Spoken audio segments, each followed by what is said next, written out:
de vous retrouver pour ce nouveau rendez-vous poésie du jeudi. Avant de commencer, je voudrais simplement faire une petite parenthèse.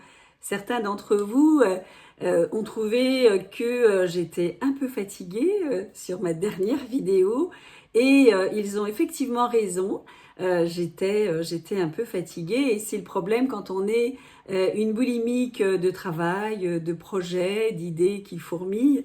Eh bien, on ne s'écoute pas toujours et eh bien, ça nous rattrape. Donc, je voudrais, si tant est qu'ils en aient besoin, les rassurer, leur dire que je suis de nouveau opérationnelle, de nouveau en pleine forme et prête évidemment à continuer avec vous.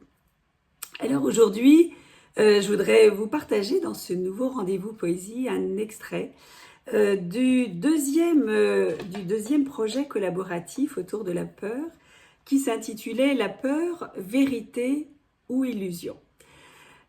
Comme vous le savez, le troisième est en cours et il a pris un petit peu de retard. Donc il devrait, j'espère en tout cas, j'espère pouvoir vous présenter le troisième opus courant juillet qui sera autour de la vieillesse au cœur du temps qui passe. Aujourd'hui, le texte que je m'apprête à vous partager est un texte de Jean-François Letellier et qui s'intitule « La peur ». La peur de ne pas être à la hauteur, la peur de ne pas arriver à l'heure, la peur d'avoir trop de labeur, la peur de ne pas connaître le bonheur et de croiser le malheur. Mais quelle est donc cette peur qui prend autant d'ampleur à l'intérieur de notre cœur? Cette peur qui nous empêche d'avoir de l'ardeur et d'avancer dans cette vie de terreur. Ne serait-ce pas ce manque de confiance en soi qui nous envoie dans la torpeur? Avec une bonne dose de vigueur, soyons moteurs et un peu boxeurs, et comme avec un rouleau compresseur, écrasons cette peur.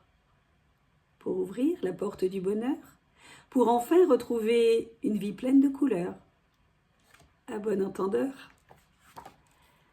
Voilà.